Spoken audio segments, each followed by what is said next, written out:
All right, so let's get started on today's critique hour. Thank you everyone for coming to the live stream.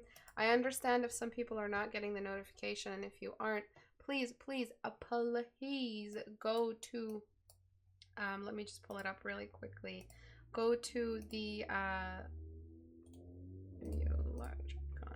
go to my YouTube channel and right where you are subscribed, so right here, this is just a quick screenshot of it. Make sure you turn the bell on. Go to subscribed again, turn the bell on, and click it on all. You'll get every notification. So I'm talking about stuff that'll benefit you directly: classes, educational material, contests, challenges, um, critique hours where you can attend and write notes and win brushes for free, win purchase studio copies for free. This is a very, like, it's an open resource for everyone, and the issue right now with my channel is no one's getting notifications, and I'm not sure why. It's again, I repeat that it's I will never shrink my channel or edit my channel's style or my content style for the sake of clicks. I don't beg for subscribers. I never have this 100K subscribers that I have. And that's not because I'm too proud to ask, like, and subscribe. I just don't. I feel like you guys will if you've cared to do it.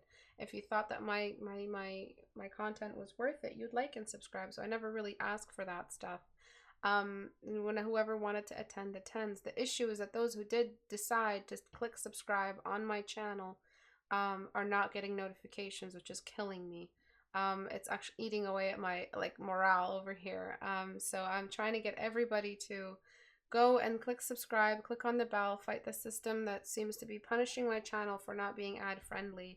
It's educational. Channels like me should be protected. Because it's just 100% pro bono. It's not at all for profit. So I really don't know. My store is different. My store is for profit. Absolutely, I'm selling a lot of stuff. My classes, private schooling is obviously for profit. It's my job. But critique hour, my channel, Tuesdays and Thursdays, notifications for everyone. It's also where everyone sends in their work, and it's the only way to get work into the critique hour by people being notified of critique hour. So it is actually effectively killing our Reddit, anything linked to critique hour, so people can find it. If you find no one's critiquing you on Reddit because of low traffic, that's because nobody is getting any notifications. Someone said that it's because I'm streaming on the channel. Another game developer, Abu follows, says he no longer streams on YouTube because it's killing his YouTube channel. Something about streaming on YouTube makes it so that you can't it messes with the channel's notification system somehow. People click less, people don't get into the algorithm. I'm not sure why. Maybe they haven't figured out how to implement subscribers and live stream notifications to subscribers. I don't know what's so hard about notifying the people that subscribe to you that they're streaming as well as their videos. I don't know why YouTube can't figure that out. I don't know if that's even the issue.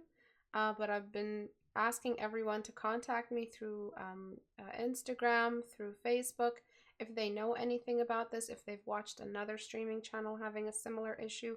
Please contact me about it, because it's really important to me that my channel is not killed. The channel I've been working on for like a decade is not killed. So anyway, let's get into the most important stuff. So we are officially hosting another channel on the Reddit. First of all, to get your stuff into Critique Hour and to get into Reddit, go to istebrak.com and click on the Reddit icon here. It'll take you to our Reddit community, which is extremely important that you join, because that's where everything is happening. And it could not load the page for some reason. Come on, baby. Oh, okay. So it couldn't load the page. Okay. Are you crashing? Is Reddit crashed? Anyway, go here. Pinned at the top, once this works, you'll see Alien Environment Design Challenge. I'm not sure why it's doing this. Did it log me out? I don't know. It shouldn't have logged me out. It usually does that when it can't load. The Alien Environment Design Challenge is based off a short story that I wrote, and had a lot of fun writing. It's 1,000 words. It's not long, but it is. I hope it's gripping. I hope it inspires you. Remember that you are not going to recreate what's written here. What's written here delivers you to the moment that you paint. So it's not. I am not describing what you will paint. What you will paint is still something you have to imagine. And I like doing it this way instead of just designing it for you or painting it for you and, oh, you just have to render it.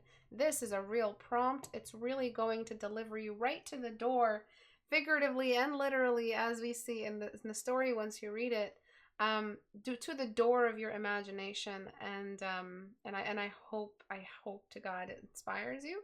I put a lot of effort and love into it. It was definitely inspired by Outer Wilds. And I hope you have as much fun reading it as I had writing it. I did in the resource pack do something I don't usually do, which is submit a where are you? Alien Violent Resource Pack. A soundtrack, a soundtrack track.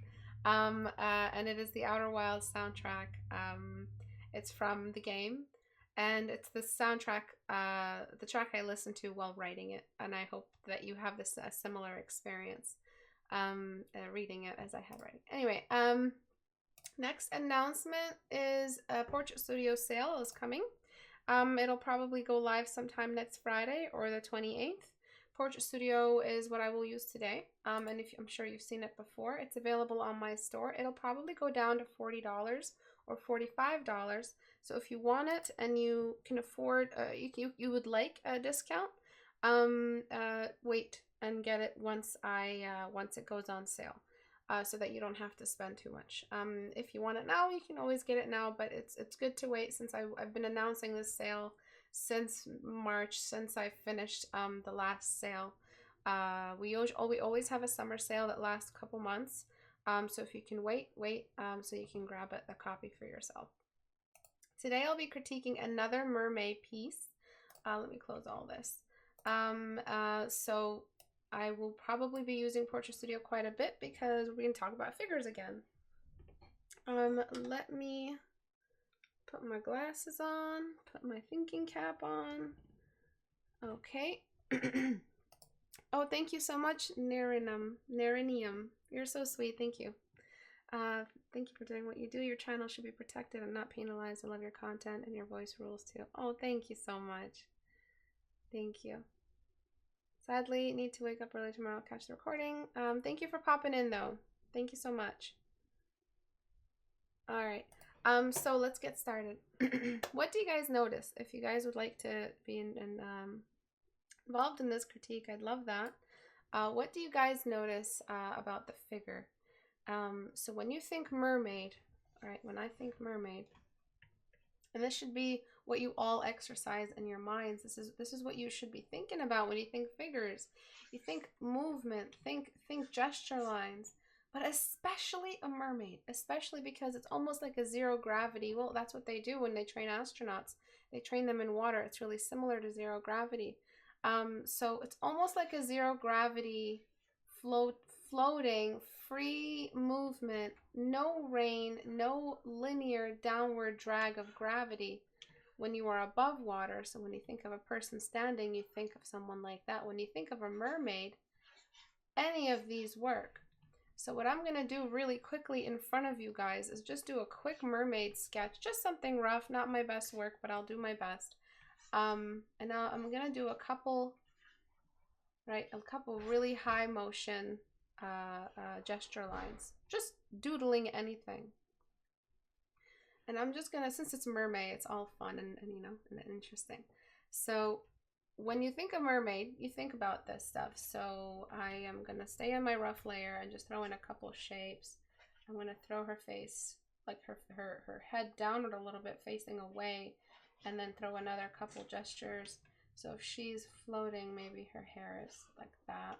I want a nice total gesture. A big old butt, because it's part of kind of the fish read. You need that. And I'll figure out the rest. Maybe I want the butt that way and the torso a little bit more that way. And look at how much I can change with these super rough lines, and the opacity stays low, and when you put your clean lines on, things start to make sense. I'm going to put where I want the fins. All right. Maybe not so typical symmetrical fins, maybe something a little bit more asymmetrical is nice. Or maybe something that, you know, shows the draft or shows the current that she is in the current of her motion. I might be able to do just one sketch. For her hands, it's either she's floating, it's just about her personality when it comes to hands, arms, I mean. For me, I want to sort of just make them kind of whatever, kind of doing whatever. There has to be a narrative for me to know what to do with her arms. That's kind of another tip for you guys. If you don't have a narrative, you really don't know what the heck you're doing. So let's say she's just enjoying her freedom, or maybe she's sad. Oh, she's sad. Okay, so her dad just destroyed her little grotto full of collectibles and cheap paraphernalia and merchandise. So I'm just gonna make it so that she's just floating on the ground, almost there. Her little shadow is right there. All right, so look at all the motion, all the movement that I'm doing. And then if I were to clean up this sketch, I would rotate the canvas a little bit. And then maybe just kind of rotate her head that way. I'm probably throwing off my scale, so I'll leave the head alone for now. Just get the body shape going.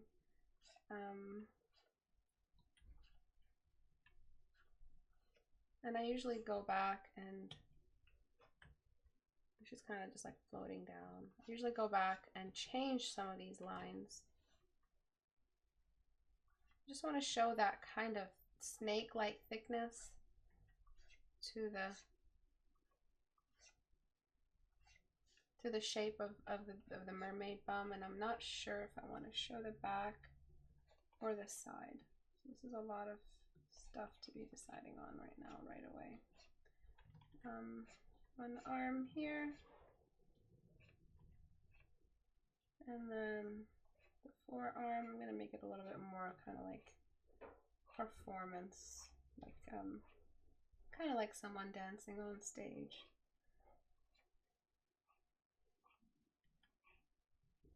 Like that. So just simple gesture lines. And then to keep it PG, to show one boob. And then finally I'll know what the heck to do with the head. So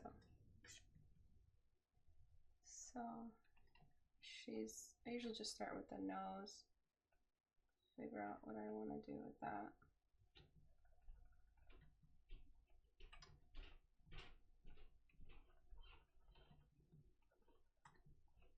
Alright, and then for the hair, give her elf ears, of course. And then for the hair, I like when the hair kind of does like its own thing, but usually if she's floating down, her hair is not just doing whatever it wants, but let's just leave it here. I also like when hair does, you know, a zero gravity thing. So look at all that movement that we can play with.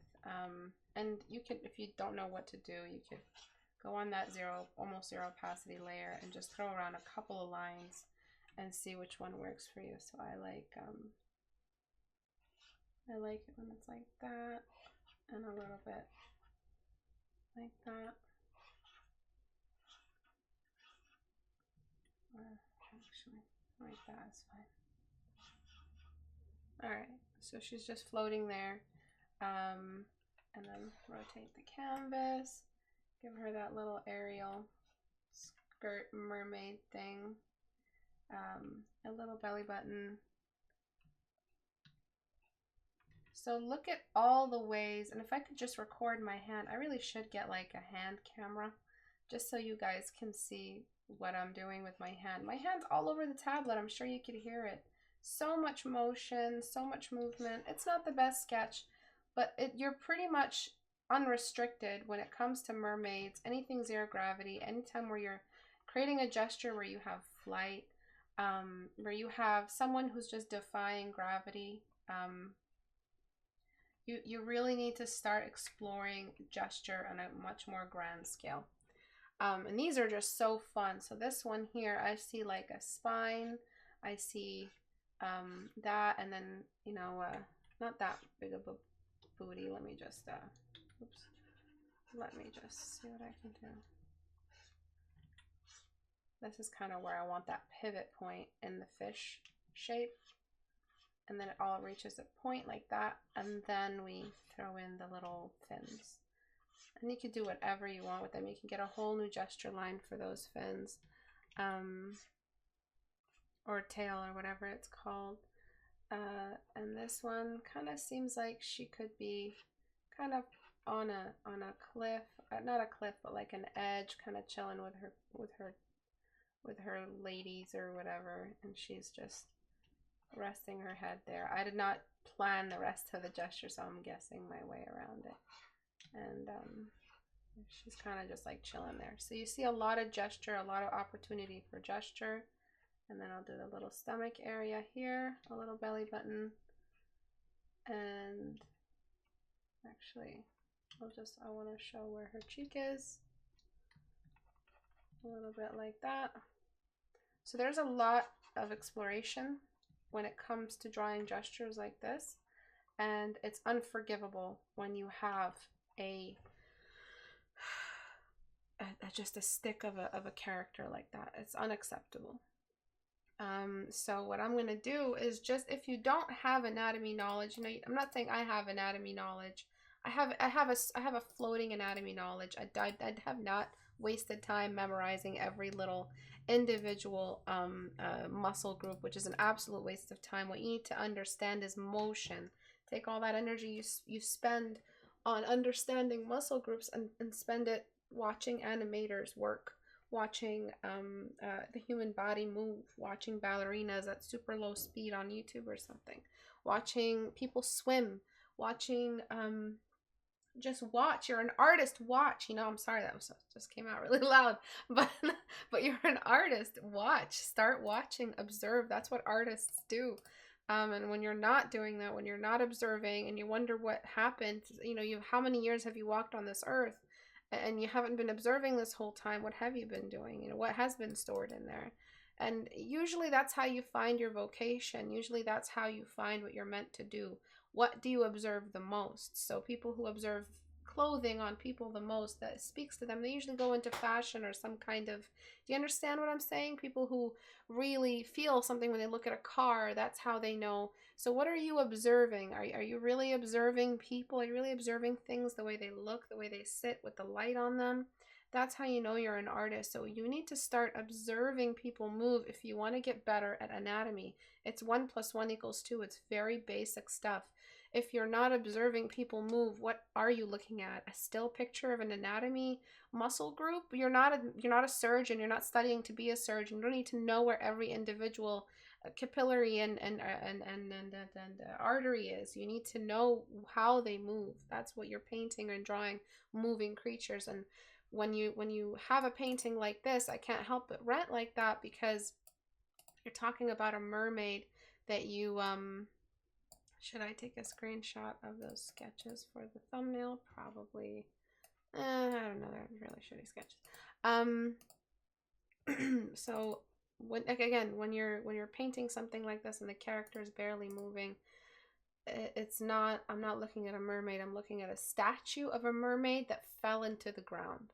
Fell in under the water towards the surface of the what is it called? The floor of the river. The river surface. What is it when you the bottom of the river? So I'm going to use this model. If you don't have knowledge, just start sculpting. Once you start sculpting, you have a tangible memory of how these things work. So before I tilt her to make her move in the way she does here, what I'm going to do is just try to capture her gesture. So I'm going to just open the gesture on my other screen just so I could look at it. And let me make sure I'm recording the right screen. Okay. and just start modeling it this way. So I can't tilt her yet. So what she's doing is she's looking that way and looking up a little bit. She's kind of sad. And if you've noticed, remember that last mermaid we saw? That shoulder was so high. Again, be careful with that high shoulder because it speaks volumes about the character's comfort. So you want to make sure that you're not painting a character that looks uncomfortable in their own skin. Okay.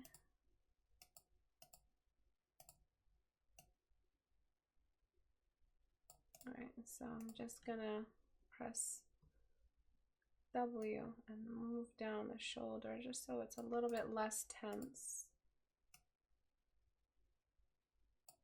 And I'm going to lift the neck up as well, just so she feels a little bit more flexible. It's not too much. Usually with characters that are female, they're always sticking their boobies out. It's just part of a good gesture to exaggerate the spine. So everyone stick your boobies out, even if you don't have any. You'll notice that suddenly there's a really strong gesture between your neck and the base of your spine. And then unstick them out, and then you just go back to kind of a more boring straight pose. So if you're a dancer, if you've ever danced, you know that a big part of dancing is just doing that motion. And then I'm going to just start twisting the body around. So I don't care anymore about the reference that I'm working with because I just want to explore other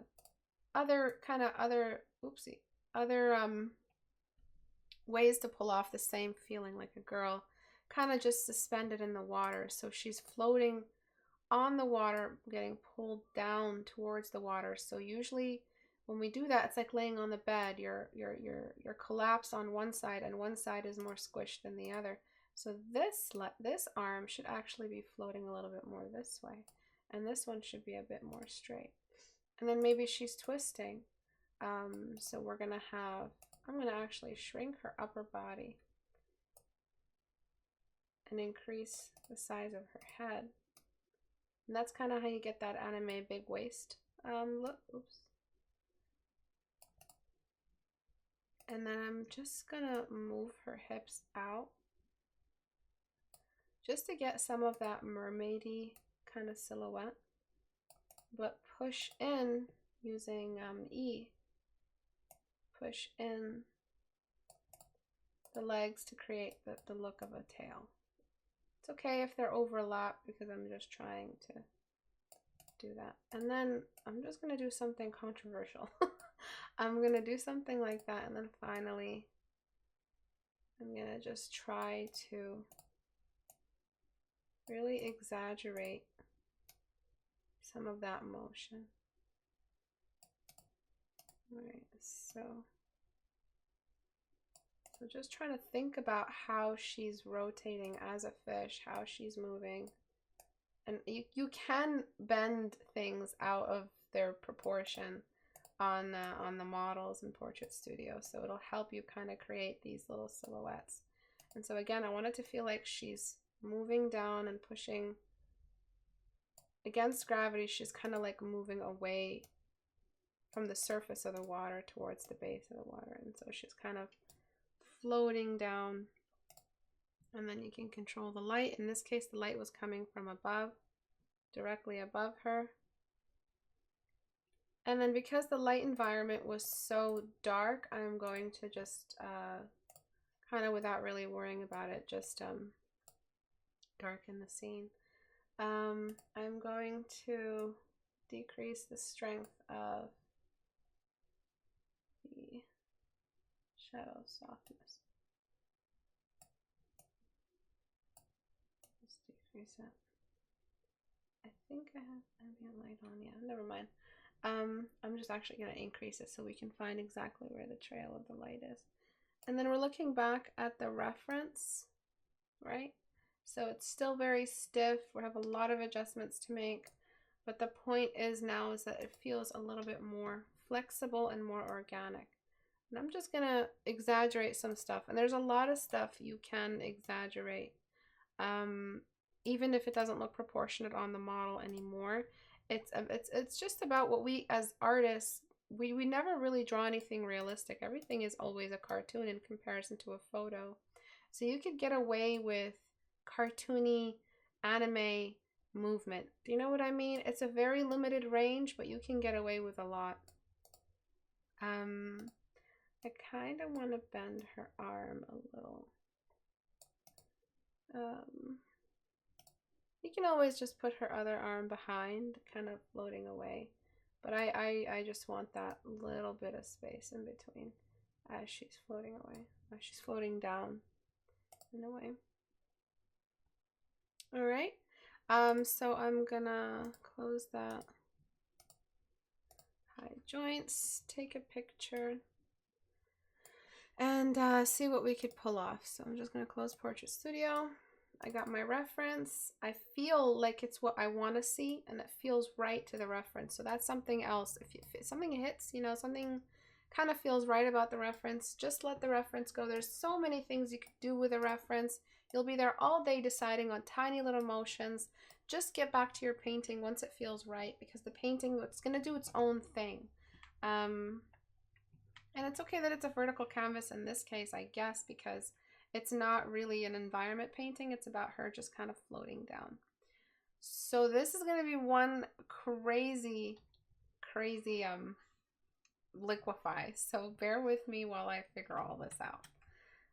So I'm going to get rid of that. I'm going to get rid of the arm because I'm going to try to liquefy just the torso. So what have we learned so far? Can anyone recap? Yep, missing an arm.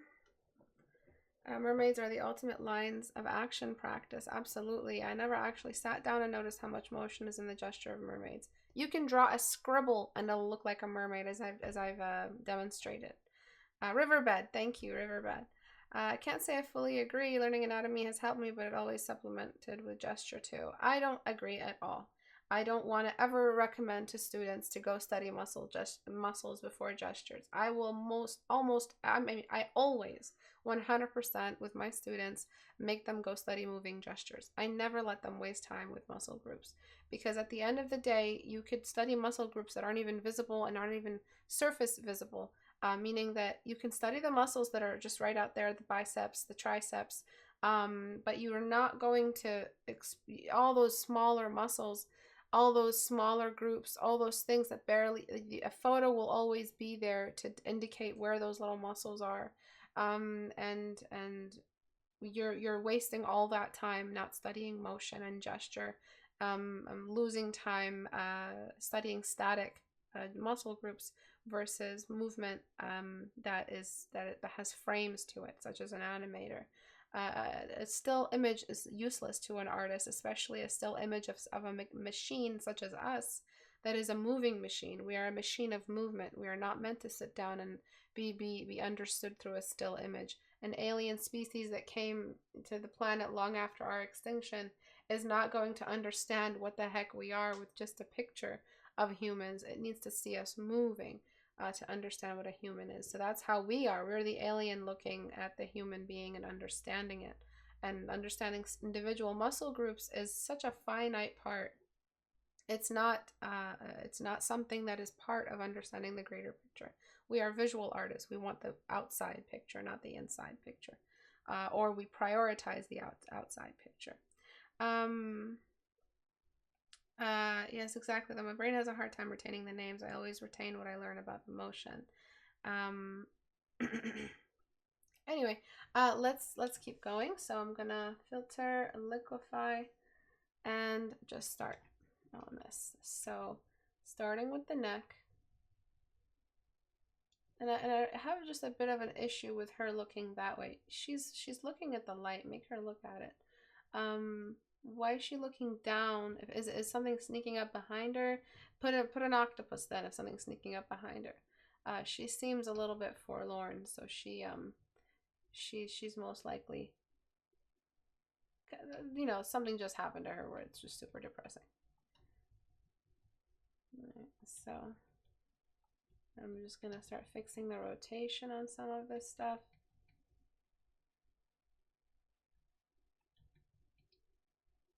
Right.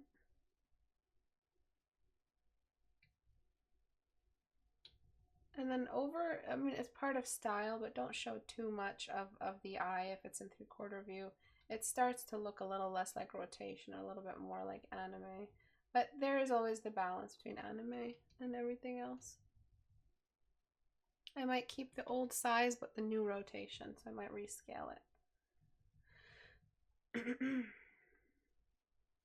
Alright, and then moving back and away so I can get the better picture. Here comes the bloat tool. This is what some people Photoshop their pictures with to make their butts bigger. Alright, so I'm really trying to give this girl some curves and then tuck in the waist. And I might push it even further than what I see in my reference. I might do something like that. And just mess with it. The reason I'm so passionate about mermaids is because I used to draw them a lot. I don't know why. It was my, you know how you have that topic that you sketch and you can sketch it at any time and it doesn't really, it's like your idol sketch. My idol sketch used to be mermaids. Just because they're so much fun and they're so easy to draw and there's so much movement and they're not boring and standing up in a boring way. Maybe we do need to extend the canvas because it's looking a bit boring here. All right, so there's like that. You can literally do anything you want and it'll still look appropriate because it's a mermaid. Her spine is part of her tail. Your spine doesn't end basically. So it's extremely flexible and there's no gravity. So it's like an eel. If we were to think about a mermaid in any way, less like a fish because a fish is like a single unit. Whereas here we have 2 units and both have flexible spines, so.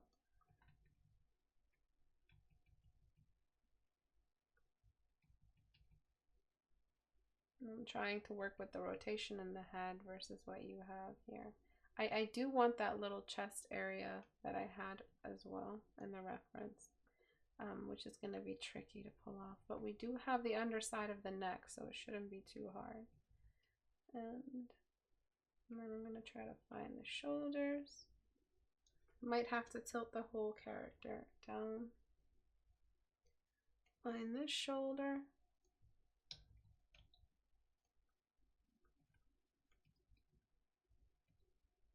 And then find the side of the rib cage. Especially if you get weird and try to figure out possible biology and what kinds of fish you want to use as a base. Yeah, it could be the head of a fish and the legs of a woman. You could do that. There's so many different possibilities.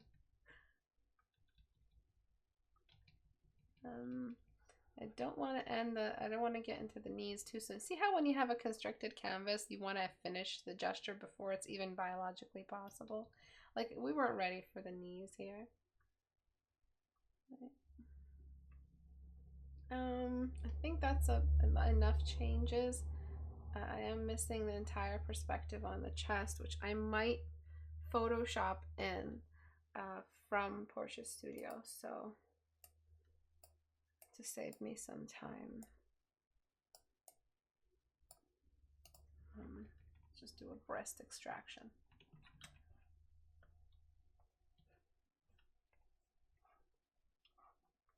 All right.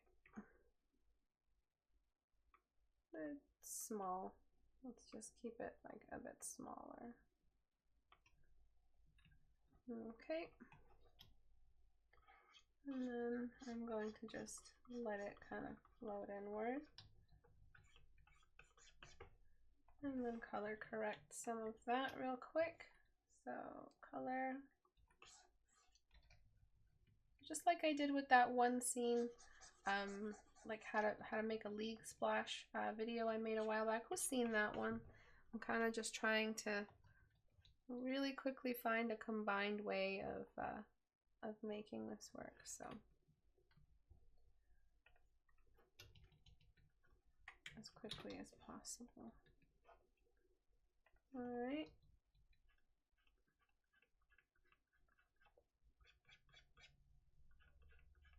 The painting is more complete. It has more components in it now than it did before. And that's the kind of stuff I want to see. So I'm just going to darken and saturate. And we are a little bit off the perspective, just a little. So I might have to adjust that quick photoshopping I did so that we get back into the same perspective as the painting. We're always kind of borrowing from two different perspectives. So if you want to know what it is that you blend when it comes to the plate, the little the panels, not the panels, what are they called? The word isn't coming to me. God damn it. Damn, it's just gone. The pieces that make up the figure. The way you blend around them is you find where fat is stored on the body, and that's what you start blending first. So curves are already well blended in the painting, in the figure. But wherever you have fat stored, that's what you're doing. A quick little perspective fix. So we're kind of in between where it was last time and where it is now.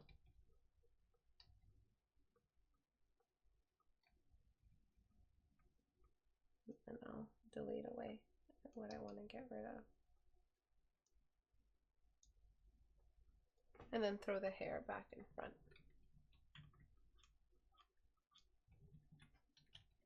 And then fix the lighting. What are some lighting fixes that you guys expect or recommend? What do you think of the lighting am I going to fix? All right. And then connecting that back down really quickly. And then I'll bring the arms back in that I chopped off. And I'm kind of loving the way the hair flows in like that. It's really pretty. And be careful because the hair is supposed to be actually flying behind her because we're losing her silhouette in this case. So maybe I should rescue the silhouette before I do any more work on the hair or the arms. Alright, so I'm trying to get the silhouette back, and then I'll make some sweeping changes. Oops.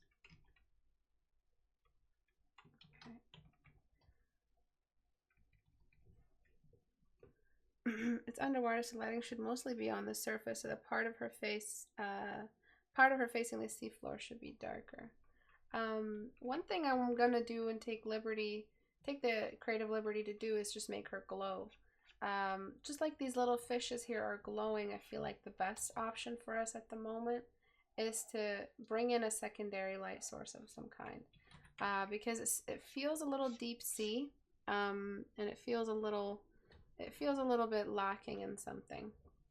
She feels very ghostly. She's got that ghostly hair, and she's got these little ghostly fish, and there is still a bit of that universal light happening here. And along with that value that I picked for the chest, I think it'll read better if I just make a creative choice of some kind to help bring in the second lighting. It's very boring to leave it at a single light source when it comes to magical elements or fantastical creatures of some kind. You always want to bring in some level of mysticism when it comes to the light. The lighting in this case was wrong from my reference, so I'm going to bring in a new spot for the shadows of the chest, and that's pretty much the only thing I needed to fix.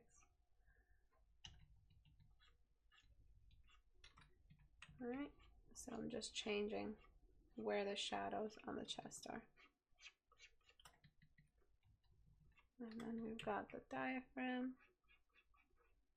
and then the stomach area. I'm not sure if mermaids have a belly button. They do have a bit of stomach fat.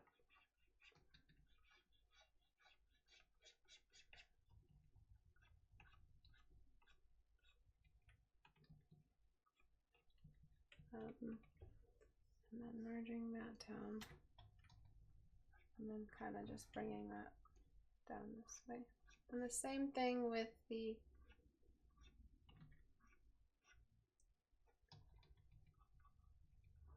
tail.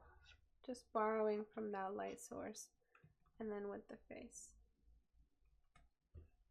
And I brought the arm back. You can see where the arm was before. That was wrong. So I'm gonna let her arm kind of sit gracefully on top. And just kind of floating behind her. The other arm can be gone. The other arm can disappear. Or if you really need it back, you could just kind of allow it to float in the image somewhere. So,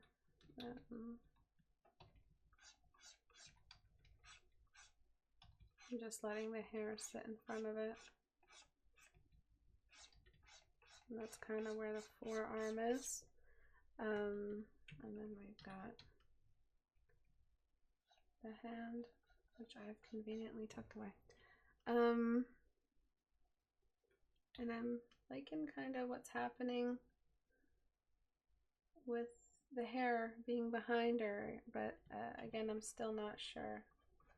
And I like the sort of wider body shape here that kind of just got revealed after putting in the arm, but we'll see, Since I'm gonna make her glow, I don't have to worry about her silhouette. Let me just figure out what else I'm doing. 39. It's down.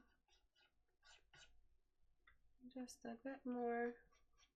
Looking at the navigator constantly. Every choice I make has to be reviewed with the navigator.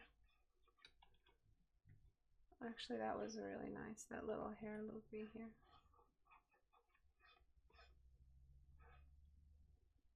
You might want to, you know, bring in some characterizing, is that a good word? Character traits to her that are a little bit more identifying. Instead of plain hair, you could do some kind of little tied up knot or something like that, which I think I'll do.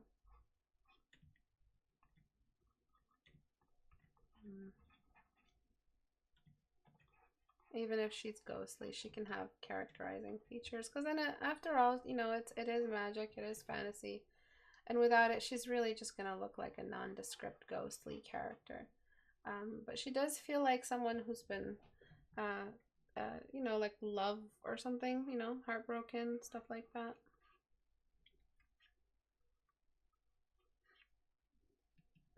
No hair in front of her, this arm, because it's a downward movement. So if you wanted to keep reading as a downward movement, so she's floating down, not only do we have to, first of all, do this so that she actually feels like she's going towards the water, because now we're giving more airspace at the top.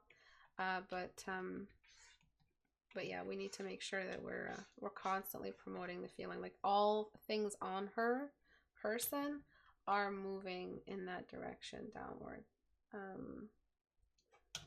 So I'll do that, and then what I will do is something very controversial. I will enlarge the canvas and just extend it this way. And I'll decide where I want to crop, if I even want to crop. And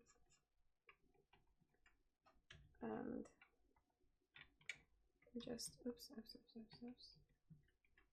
just darken that far side and just give us some extra room to explore how we want to crop the scene. So if we want to do this kind of crop, which kind of feels appropriate, or if we want to go for something a little bigger, so a very large canvas, so we were expanding this way, or we're expanding that way. We have a little bit more space to show where the tail is. And I'm just enlarging just so that I can have the color there, so I'm not guessing at it next time I'm working.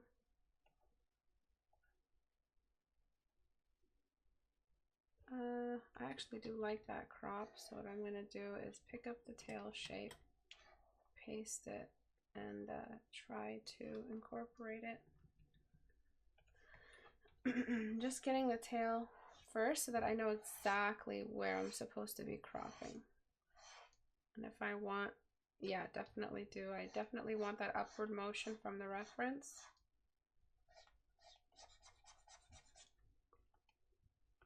And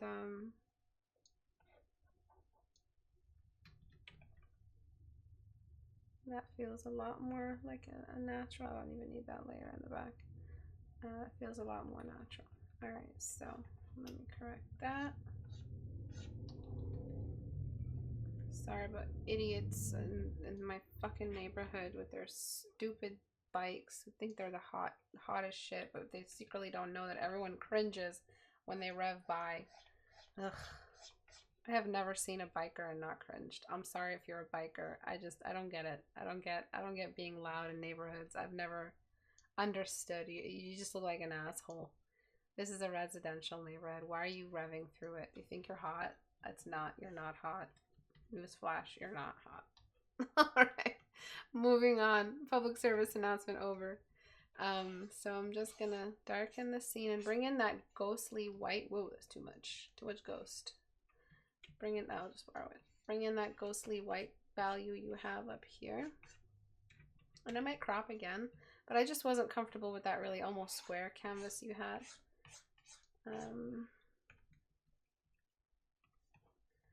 And then see what I can do with her. Finally make her glow, make her the main thing that's happening. And then this feels like it's a light kind of shining on her.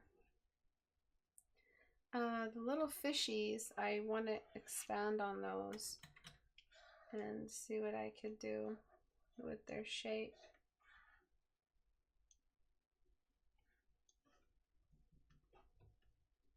And making them glow. Things are almost done. They're coming together very slowly.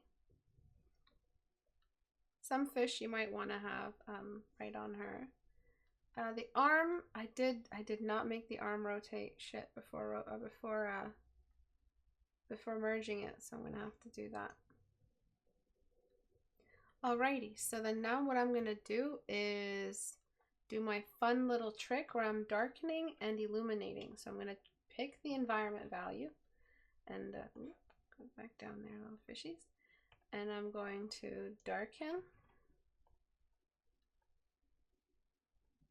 It's just need to saturate that. And I think the color is fine.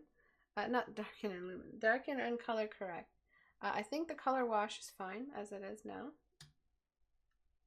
I'm gonna crop that real quick because it's annoying.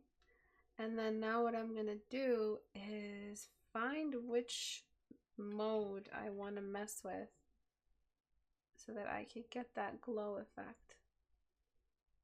So this is, remember, a creative choice that I made. If you don't like it, that's fine. But I'm doing it for the sake of a missing narrative because it really was missing a lot. So again, remember, can anyone explain why I just made this choice? Why did I have to add a light environment and a glowing character? There really wasn't much happening. It was under the water by quite a bit. We didn't see the surface of the water, so it feels like she's near it or near enough to color her. The surface of the water isn't a gentle environment green, so it's to say that there is a lot of yellow in the water, and the water is at the green stage. It's blue, it's deep blue, so it seems like she's way in the water, or she's not that in the water. It's nighttime and the light is very pale and moonlit, so you still don't have enough reason why she's that visible. So that is pretty much why I had to make the choice. So let's try to do this. So I'm going to use soft brush, a combination of different types of brushes, as if she is a fish that glows. And I'm going to use dodge tool on highlights. I'm also going to use dodge tool. I'm also going to use soft brush on that as well. I don't want to do that actually. Color dodge.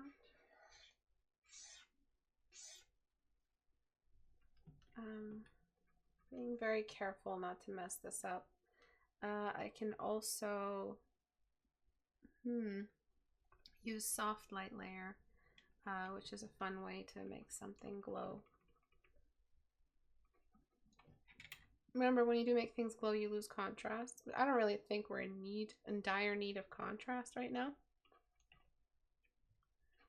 And I want it to glow with that, that eerie blue glow.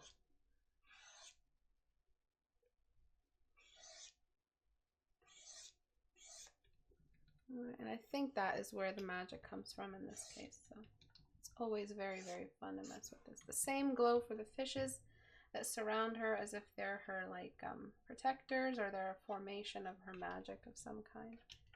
And I'm just gonna let the whole scene kind of just focus around that blue, and the navigator likes it.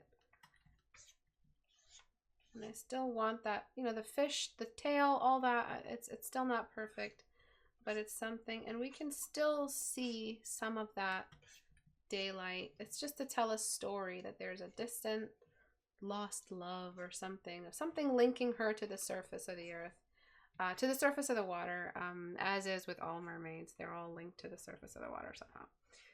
Very very sad. All mermaids are perpetually heartbroken. All right, I'm gonna keep going.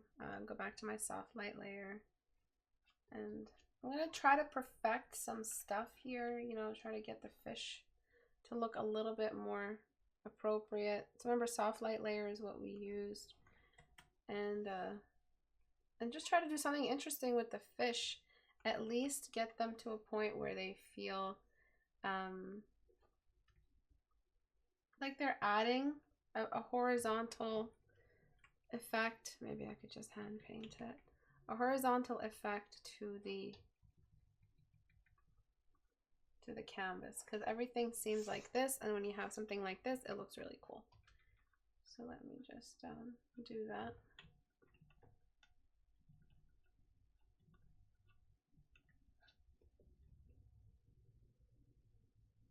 They want to love, but their natural instincts make them eat all their lovers. That's an interpretation. I want to be where the people are. I want to eat them.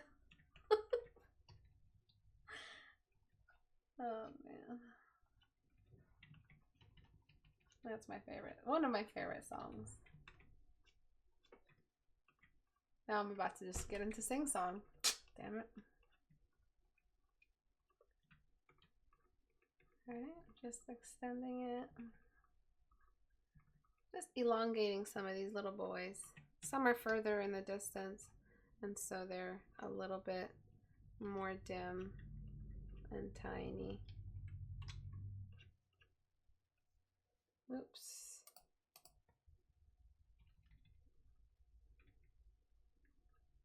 Alright, and then see how Navigator likes that too? So every other fish, I'm just gonna dim it. Damn it. Dim it, yeah. And this adds that three-dimensional quality to the scene, because we don't want all the fish to be exactly the same highlight. That's just gonna be too much. And one thing that just occurred to me, oh my god, is to kind of dim her face a little bit more before we add that highlight. This one, the soft light, just to kind of dim her face a little bit, as if she's not directly hit by the light. Kind of just letting her eyes be a little bit lost there. And then finally, I'm going to rotate the cylinder of her body down into the shadow. So darken, soft brush, and then shrinking my brush radially as, no, not too much, because she is going to glow. shrinking my brush as we get further down. Might make it so that it's not that, don't know where that bounce light's coming from, but it always looks good. I'm gonna burn her hair a little bit, so we can get some definition before we bring in that glow, which takes away contrast. Thank you, Alexandra, and thank you for coming. Sorry that the stream doesn't always match up with your time zones, you guys. All right, and we turn that on. Actually, I don't like that burn tool effect. We turn that on, and I wanted more movement. I definitely wanted more. But this is looking okay-ish. Something that I want to do is very controversial. I want to kind of just make her just completely, I know, I told you it's controversial. I want to make it seem like she's just really rotating away from us. And this is by no means how you do it. But like a little distortion goes not a long way if you don't mess with the right proportions to do it. So just bear with me, all right? I just want to humor me until I'm satisfied, and then I can just Control Z and go back to it. There's something that I feel like we're missing, and I feel like we almost had it just now, but I gave up too soon. Let me do it like that so that I get the proper axes. And make it like El Greco. What is that? I feel like I'm doing something else with her arm. I feel like doing something else with her arm on the right might help with. Maybe. Let me see if this was what I wanted. This is not really much. I just rotated her down. Never mind. It's a complete perspective change. Basically, on Portrait Studio, the camera should be a little bit lower, so she's kind of just like drifting away from the camera. Too late for that. We should have done that at the start. See, this is another lesson through mistakes. Don't try to pull it off with a shortcut. We have to give her her little seashell bra. Or just, you know, just leave her kind of nippleless, just child friendly. I'm still wondering how they got away with seashell bras in Disney for Ariel. I still to this day wonder how they did that, because we've never seen that before. And then there was Jasmine, obviously, but Jasmine was kind of like it was kind of like a crop top. But what's her name just straight up had seashells for bras. For a bra, and I just don't know how they got away with that for Little Mermaid. I'm really not sure what I want to do with the bra situation. I'm just gonna leave it alone. Looking at the navigator there. And then some more hair again, just to show how that is all rotating away. If you want it a little bit more dancey meaning just like interpretive dance, do you know what I mean? You get that interpretive dance feeling. You could just make her hand come out, but I feel like forcing it a little late before you planned it may make it look a little cheesy, but this actually still looks good because we're still pretty close to the reference.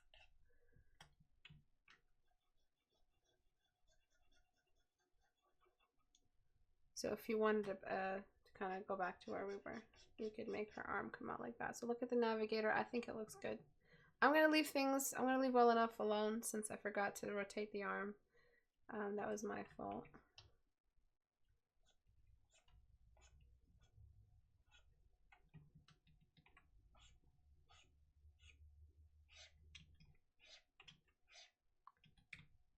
Okay. And then just a little bit of a stomach change thing here. And then dodge tool on, no, actually I'm going to get rid of that button that I added. Dodge tool on highlights so we could get some of her tail catching the light a little. And then filter, liquefy. The markings on her tail at the moment, after all those transformations, should be in the shape of a cylinder. See how now they look a little bit more like they have more movement. And I really just want to get my white pen and just see how else we could have, you know, done this. So I still feel like it's a stick, you know, it's still a straight line. I mean, I haven't really too many changes. A lot is lost in a lot of changes. So bear with me while I make this work.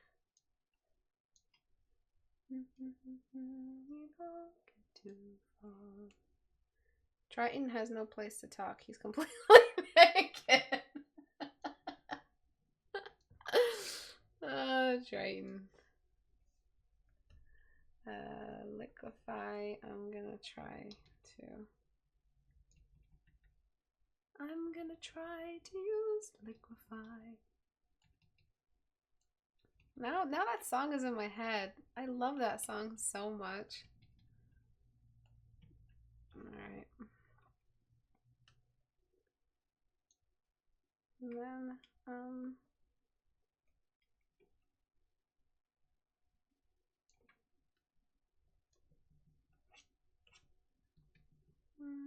let me see. Ugh.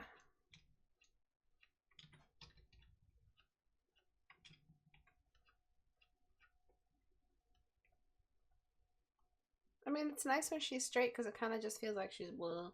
And this whole thing here is kind of straight, so the curves created a lot. But getting back into those sketch lines can really help you if you're at a loss, like I was. And then now I'm going to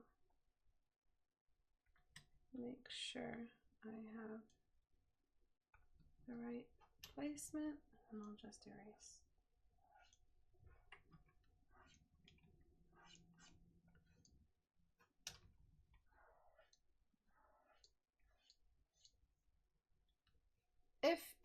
If you wanted this kind of change, if you felt like that wasn't curvy enough, I might try to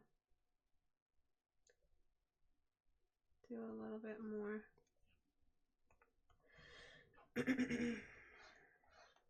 And because I messed up the edges, now I'm going to select all of this, paste it, and carry it up to that so we still get the glow.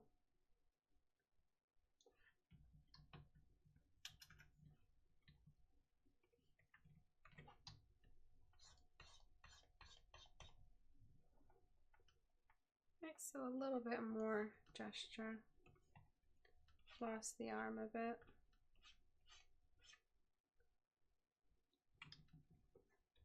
At least, you know, this arm can kind of come out a little bit more. And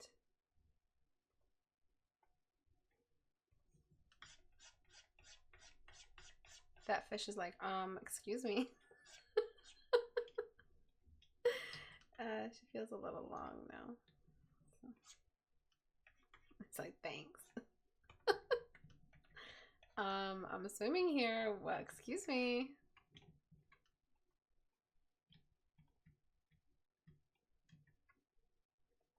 Let me just merge that down. That's starting to be a pain in the butthole. And merge them both down, actually.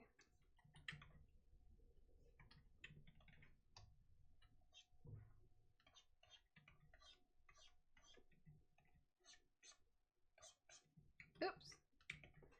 And then just throw in another quick soft light glow, and we're done, I promise. So what did you guys learn from today?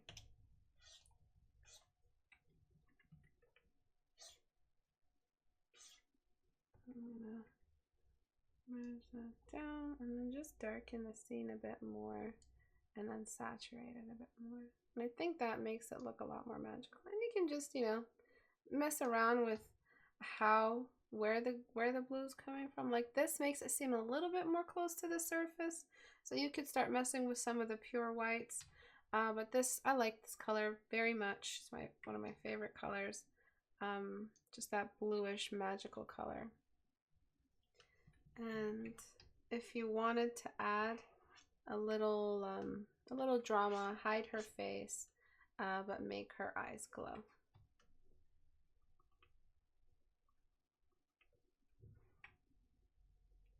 And she still needs her little glow, her soft glow. Soft light, where are you? Oops. But this time she'll be kind of in the shadow a little as well. It's not a lot of changes today, especially considering that, you know, I had so little time to touch on everything. But I think that the impact is there, which is what we look for. White hair would have also looked cool, but if you want to just disable all that drama and just go back to where it was, that's fine too. Maybe halfway. All right, that you like to be controversial. Yes. What else? That fish people glow in the dark. That's a narrative choice I made for myself.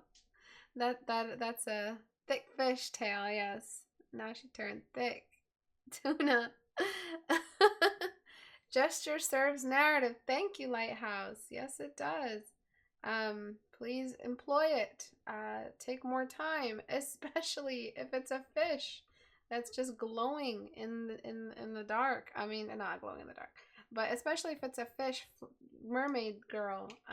She is going to have a lot of gesture to her, and you should. I mean, it's still not that much gesture because at the end of the day, I'm working with what I had. It's still not zero gravity. It just feels like a girl laying on a bed, but it's a little bit more gesture than what we had before. So let's take a look at that. So before, just very, very stiff, almost stick-like, and I'm not even sure if it was a girl considering those shoulders. I just interpreted it as a girl because girls, mermaids are girls in my head. So before and then after, of course. Let me make it better before and after because that is too much. So image size, is it canvas size?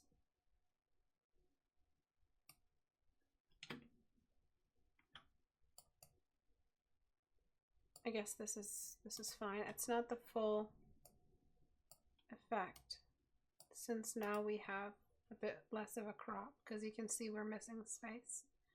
But before, after. That mermaid thick I'm praying for.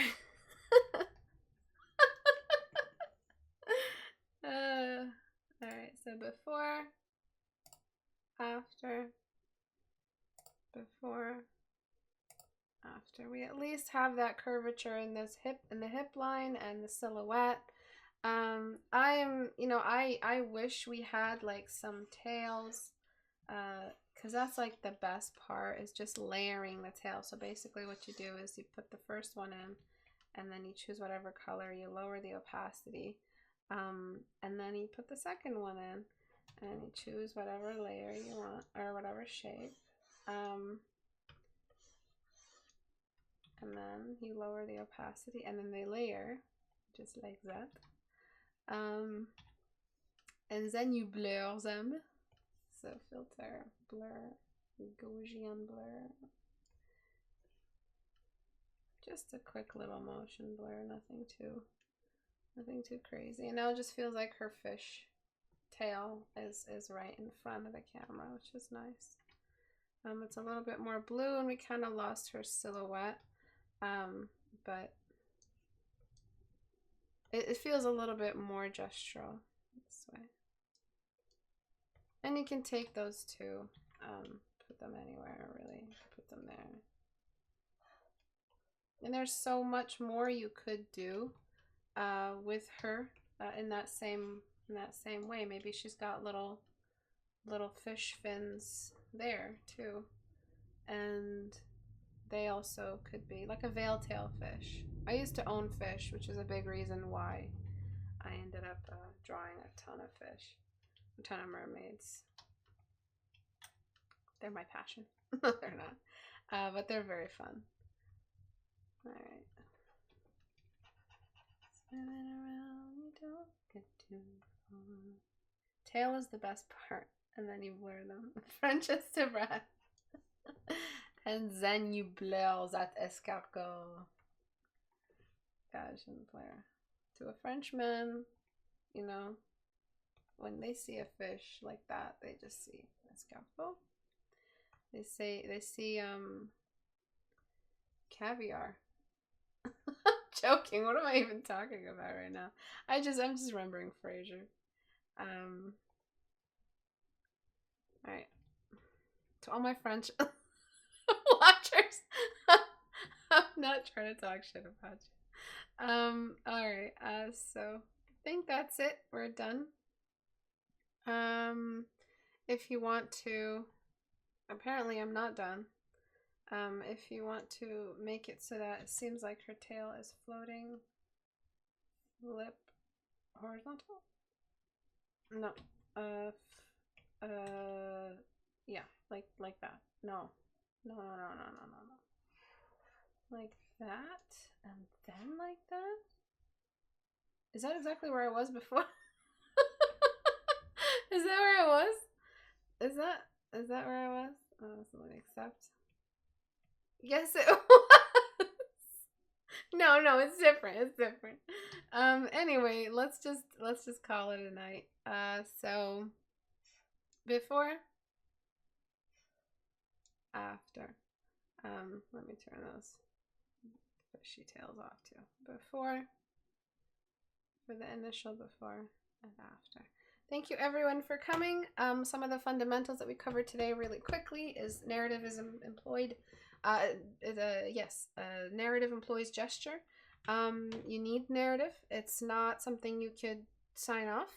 You have to take some time to write something down, and then that is what guides you to around the gesture. That's what helps you decide what she's doing with her arms, what she's doing. And then we have the fact that gesture is gesture is gesture. Please take some time to study it, especially if you're talking about a zero gravity scene. And then environment also requires narrative. So it's deep blue sea, she's forlorn or whatever, lovelorn, I don't know what the word is. Looking at the surface, she's ghostly. She got that bioluminescence to help the scene because it's a dark scene and makes her look a little bit more mystical and magical. She is a mermaid. Thank you everyone for coming.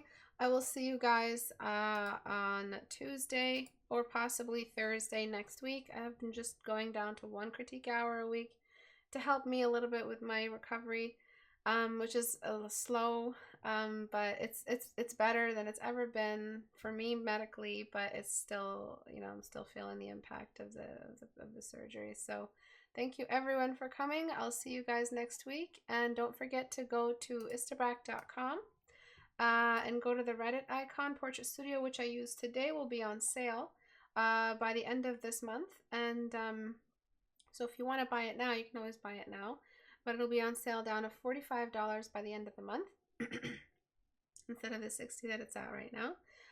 Go to the Reddit here, please. I put a lot of my creative energy into this short story. So the Alien Environment Design Challenge, please go here, click on it, click on the resource pack on Dropbox, read through it, and don't forget to play the soundtrack that comes with it. There's a little soundtrack that you guys could to click on once you download the resource pack. It's a little link to a track from one of my favorite games.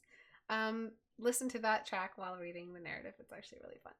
And then I think that's it. Please make sure your alerts are on. Please make sure your alerts are on. If you learned something today and you want to join on Patreon, one of the Patreon assignments for this month is to redraw some old work, and I critique it. And you have to talk about the fundamentals that you've learned and the fundamentals that you're changing. So if you want to have your work critiqued by me and join us and to have a community that you work with, a very light community, to kind of reflect your work off of, to learn from. You can join us as an apprentice. If you join as a dollar tier, it's just as welcome. If everybody joins as a dollar tier, it really helps support the community and the channel. As you can see, the channel is under attack, and I'm not really sure how the heck to promote its longevity and to keep it running. But I will get to the bottom of why no one's getting any alerts. Thank you everyone for coming. I'll see you guys. Bye.